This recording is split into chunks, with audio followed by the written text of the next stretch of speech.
Olá, hoje vamos falar de um tema que desperta bastante interesse nas pessoas, até pela incidência, a frequência com que isso está acontecendo, que são os transtornos do espectro autista, né? Os transtornos do espectro autista, que nós chamamos comumente de TEA, são transtornos do neurodesenvolvimento. E o que isso significa? Que eles começam precocemente, já nos primeiros meses de vida, e englobam diversas áreas do neurodesenvolvimento. As principais áreas envolvidas são a interação social, a comunicação social, e existem alguns comportamentos meio estereotipados, repetitivos, inflexíveis que também podem estar presentes.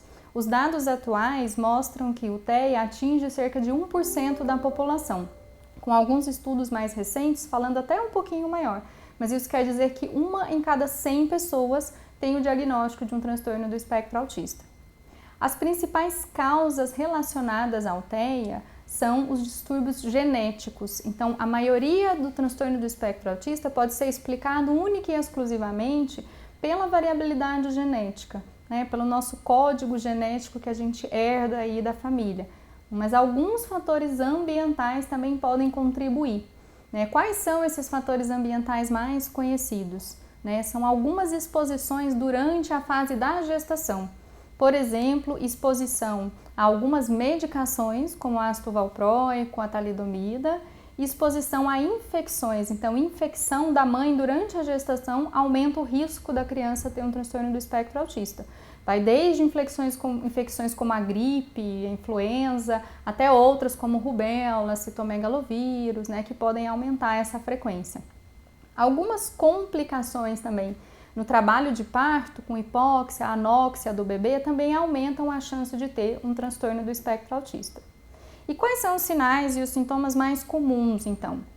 Principalmente, a gente vê já nos primeiros anos de vida uma dificuldade na interação social. É uma criança que muitas vezes vai brincar sozinha, não tem interesse em compartilhar a brincadeira com os outros, pode parecer que não está te ouvindo quando a gente chama, então tem uma ausência ou uma diminuição de resposta ao nome quando chamada, não sustenta o contato visual ou faz de uma forma fugaz ou quase não faz o contato visual. Algumas vezes vai atrasar também o desenvolvimento da linguagem, né? Essa criança não vai falar as palavras, né, na época certa. E qual é a época certa?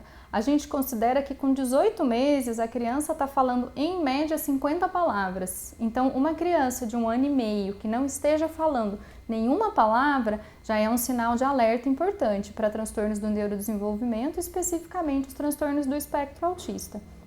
Também são comuns alguns comportamentos mais estereotipados, né, que são alguns movimentos, às vezes, motores de corpo, como se ficar se balançando para frente e para trás, ficar balançando os braços, girar muito em torno de si mesmo, andar na ponta dos pés, né, são alguns exemplos.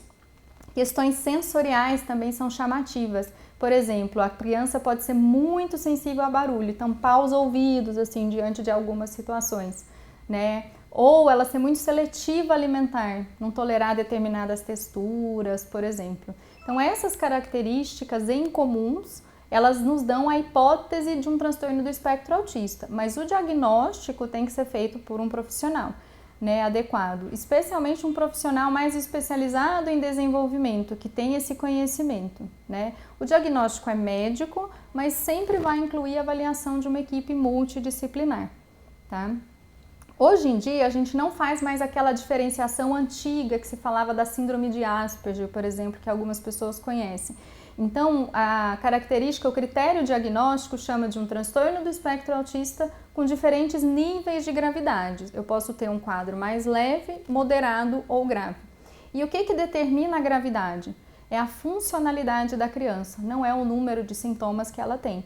Então, uma criança, por exemplo, que não desenvolve a linguagem verbal, ela vai ter um impacto muito maior de uma criança que até desenvolve a linguagem verbal, mas tem prejuízos menores. Então, a gravidade depende disso, o quanto de apoio, de auxílio aquela criança necessita, né, para se ter um desenvolvimento mais adequado, funcionar melhor ali na sala de aula e em casa. O diagnóstico ele pode ser feito já a partir dos 18 meses de idade, tá? A gente não tem um limite, né, de faixa etária assim, de pequenos que a gente precisa esperar a tal idade para fazer o diagnóstico, né? Mas algo que é muito importante dizer é que quando não fecha o diagnóstico nessa faixa etária, mas a criança tem alguns sinais de risco e tem alguns atrasos, a gente já deve encaminhar para a intervenção.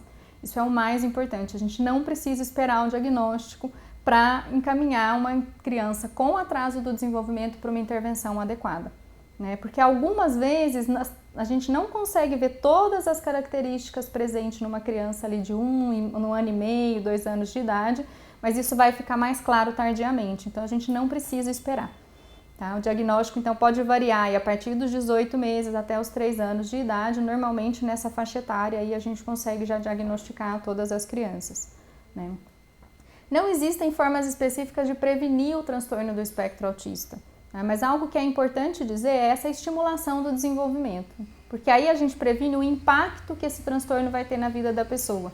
Então, quanto mais cedo a gente começa a intervenção, melhor fica o desenvolvimento daquela criança e todas as perdas que ela ia ter secundárias às deficiências do transtorno do espectro autista, ela não mais apresenta, né, porque ela conseguiu ganhar isso numa intervenção.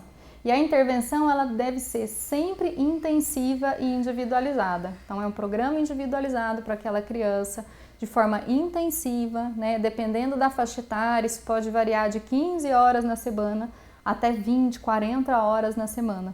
Né, eventualmente. E qual é o principal tipo de tratamento? Tá? Não existem tratamentos medicamentosos para o transtorno do espectro autista. Então isso é muito importante porque algumas famílias podem buscar e pesquisa na internet, vende uma medicação nova, mas não existe nenhuma medicação que trata esses sintomas nucleares dos transtornos do espectro autista.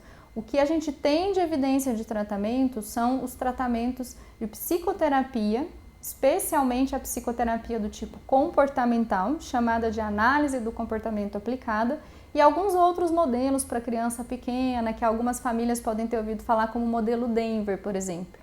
Além da psicoterapia, normalmente a gente precisa associar o tratamento com a equipe de fonoaudiologia para desenvolver a intenção comunicativa e a linguagem, e frequentemente também a terapia ocupacional, que vai ajudar a trabalhar para essa criança desenvolver mais autonomia e um pouco nas questões sensoriais. Variando de criança para criança, ou para o adolescente, para o adulto e pela faixa etária, a gente pode precisar de um acompanhamento terapêutico na escola também, pode precisar de uma fisioterapia para trabalhar a psicomotricidade, pode precisar de um apoio diferenciado da escola com um psicopedagogo, mas isso vai variando um pouco de caso a caso.